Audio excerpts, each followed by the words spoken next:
These are some tips to fold fractions once the students have had a go themselves. So we really want to encourage productive struggle with this lesson and have a good go. Use the fraction relationships, but if it comes to it and no student in the room has a strategy for a particular fraction, for example, fifths and sevenths, that's really common.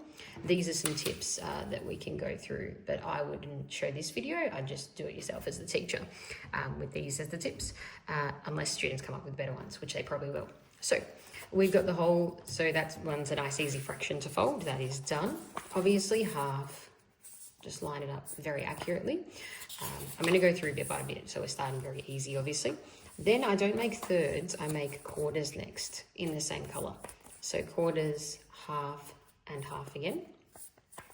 So half it again, creates a really nice quarter.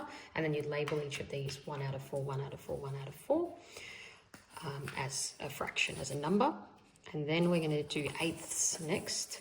So for that, half.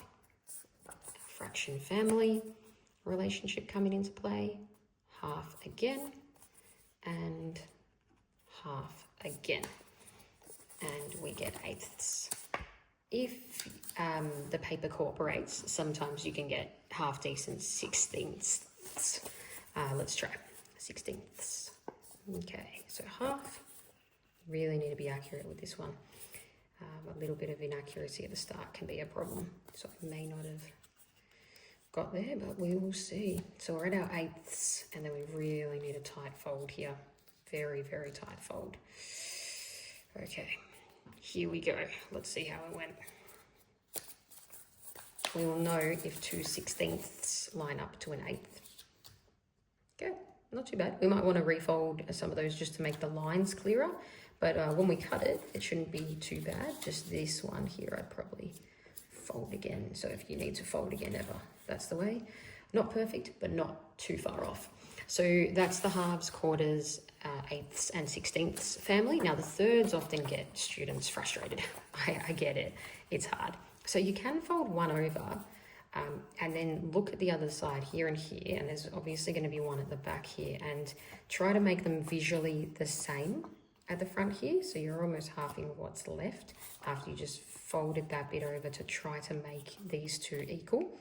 The other way you can do it is the eat it strategy, basically the fold in strategy. I don't find that one overly accurate because this middle one often ends up too small.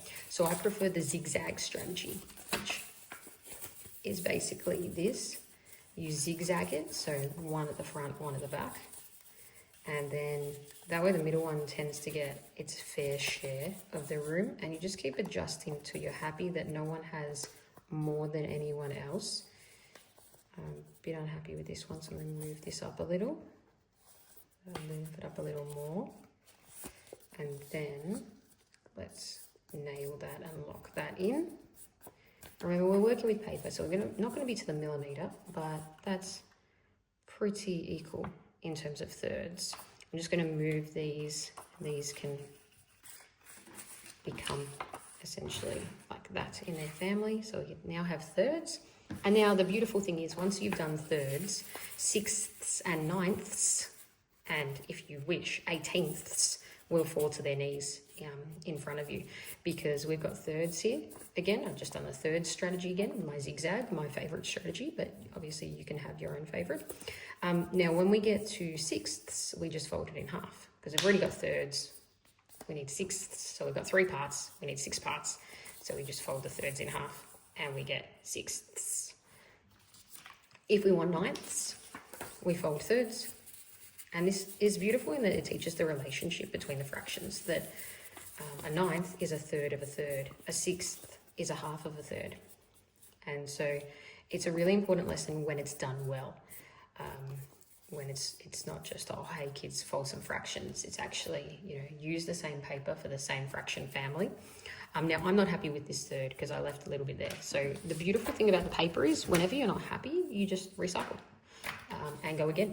So it's a really low stakes lesson. It's like the Play-Doh. I always cut way extra. So what I'll do is, these are just cut from the side, the shorter side, so the width of an A4 page. And I just slice with my ruler. I find that even quicker than the slicer, but you might prefer the slicer. And that way you've got tons and tons and tons for the students to make mistakes. And yeah, they can make as many mistakes as they like, pretty much, because I want them to make enough mistakes to be proud of a strategy they come up with. And you can't discover a strategy without a few mistakes. So we've got thirds, and now I'm a bit happier with that. And now we're going to do ninths. Now ninths, you can do your zigzag again, but I find what I prefer is the fold over strategy. So I might fold over this side because the other side looked like it had some issues, but we shall see how it goes. And I'm just going to fold this over and try to eyeball it so that this is equal to this. And if that happens, then the other side should fall to its knees for me, but let's see. So I'm going to do that. And then I'm going to do this, which is essentially like the zigzag strategy, but just one fold at a time so I can get some real power into the folds. And then I have ninths. So essentially I made a third, and then I thirded it again, or I made it a third of a third. And we can see that 3 of the ninths makes 2 of the sixths, makes 1 of the thirds. So it's beautiful when you line them up like that, especially when they're labeled or when they're cut and you can physically overlay them to figure it out. So 3 ninths makes 2 sixths, makes 1/3, and 9 ninths makes a whole. So it's all a beautiful understanding that you get from folding the fraction wall that you don't really understand from just printing one. Now we're going to go for the real struggle ones, which are fifths and sevenths, which I tell the kids to tackle at the end. There is a really quite nice strategy for the fifths. There are other ones probably out there too, but this is the one that I've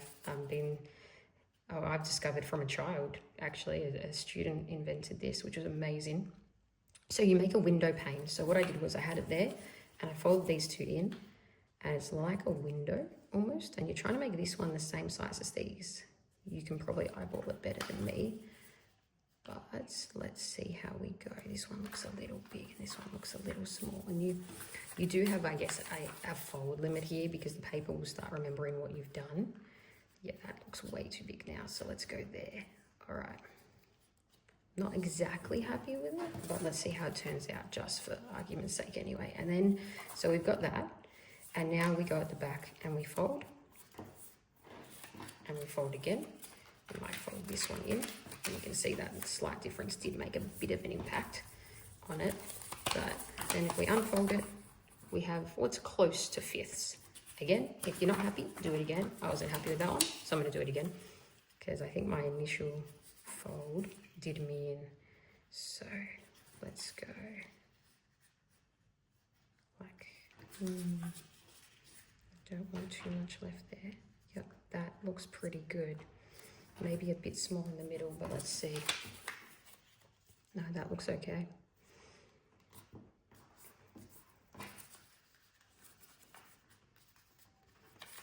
Try to force this one a little bit. It might be all right. I reckon we're not perfect, but we're close. So like so. Now the beautiful thing is once you've done fifths, you have tenths at their knees, because you've got your fifths and then you just half it. And you've got tenths.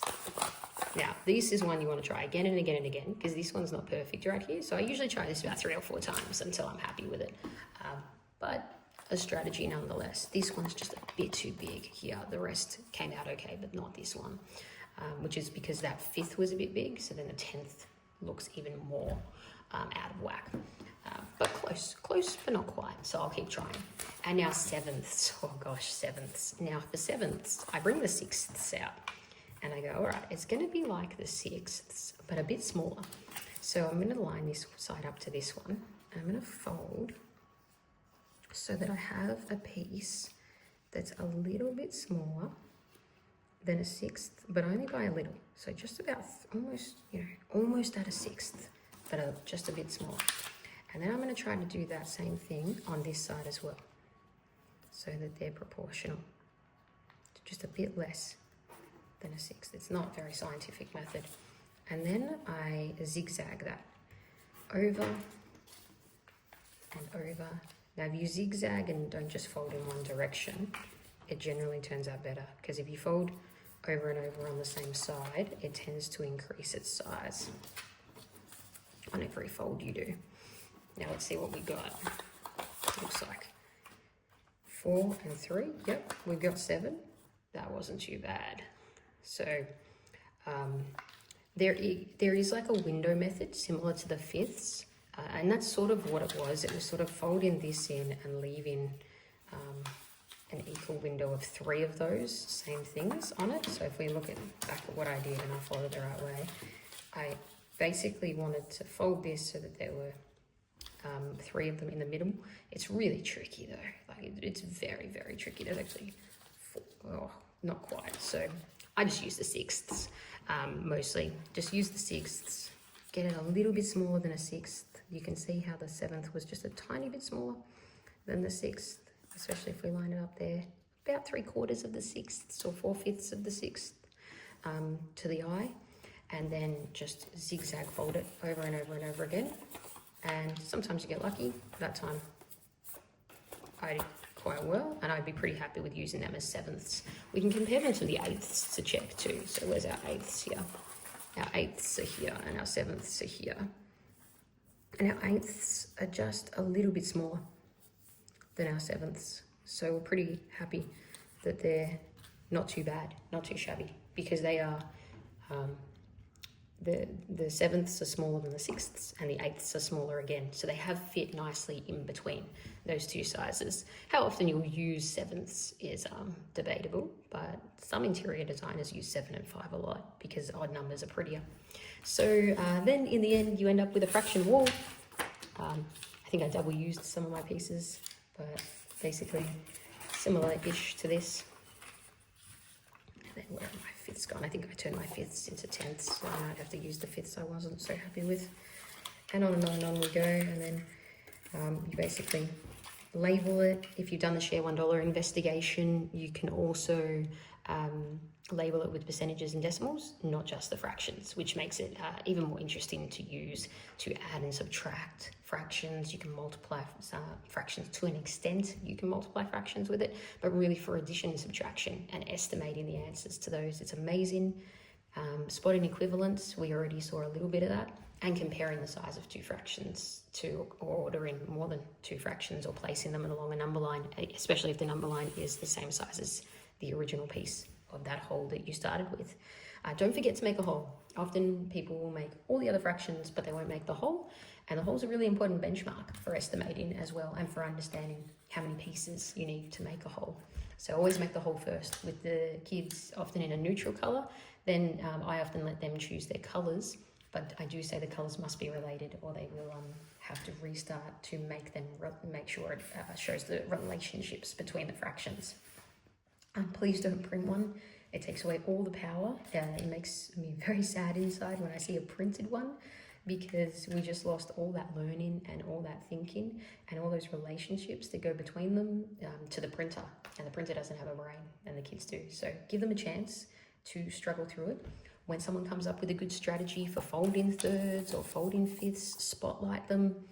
Show the strategy to the class, discuss it, have a go with it together, sort of like this, but not with my boring video, with the students showing each other and teaching each other, and then they can be really proud about what they discovered about how to fold them.